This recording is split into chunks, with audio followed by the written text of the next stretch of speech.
Hey guys, let's talk about sex for a minute and talk about common beliefs that are out there that contribute to problems with relationships, also contribute to sexual addiction because people believe these things and they cause all kinds of problems in relationships. So let's talk about healthy sex in a relationship and unhealthy beliefs about sex. So the first one is that sex is for him. That is not true. Sex is not owned by men. Men don't own sex. It takes two. And sex is not all about his needs and part of what he needs in his life. Sex is a mutual thing between two people. And women have sexual desire, women have arousal and orgasm. Some experts say that women are more sexual than men. They're just in different ways than men are. And so sex is not just a him thing. And in a relationship, it leads to the second myth, which is sex is a duty, that a woman just needs to give sex to their husband so that he can be okay, so that he won't act out in addiction, or so that he can just get through his life and get through his day. And the reality is when sex becomes a duty in a relationship, what that does is it turns into a lot of resentment. It turns into disconnection. Sex is not a connecting thing. Sex is a chore.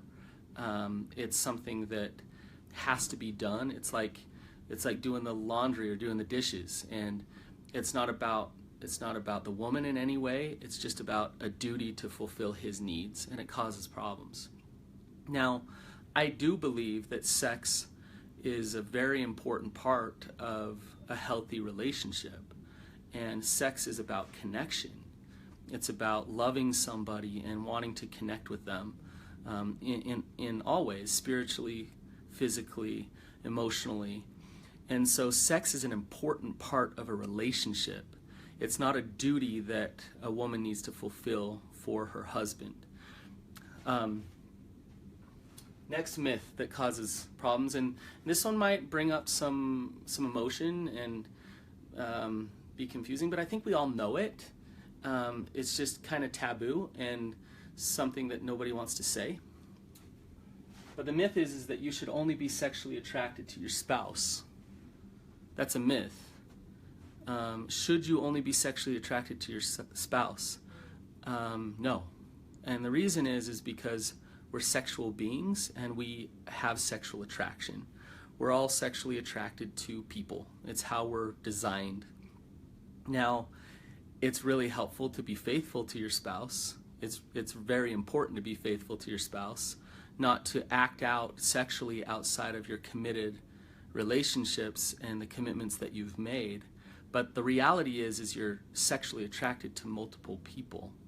And sometimes women with betrayal trauma will try to control their husbands not to be attracted to other women. And as much as they try to control that, the reality is that attraction is still there. And it's that control is based out of fear that you could get hurt because of his sexuality, but his sexuality is there. He's attracted to more than just you. And a healthy relationship, both people understand that. They understand that, hey, there's sexual attraction there, but we have commitment between us and we have safety between us where we know that there's trust. We know that we're going to be faithful to each other, even though we have attraction to other people sexually. Okay.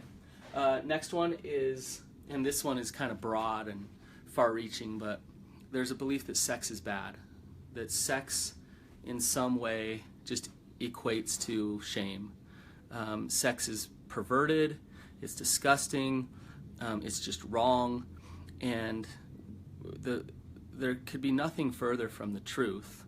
Now, sex in a context where it's not healthy can be very destructive and harmful, and it can cause problems. but sex is so important, and who we are sexually is important as who we are emotionally and physically and spiritually.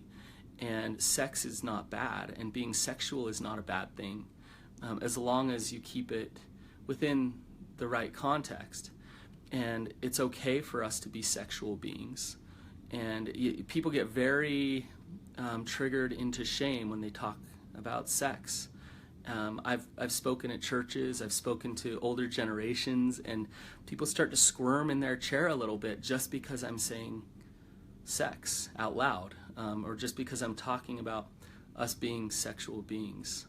And we can accept ourselves and who we are sexually. That's okay, and it's actually beautiful and wonderful. So these are common myths that contribute to addiction, that contribute to relationship problems. Sex is bad, and then you have an addict who believes that, but yet they're acting out sexually. They feel like, gosh, I'm sexual, sex is bad, therefore I must just be bad.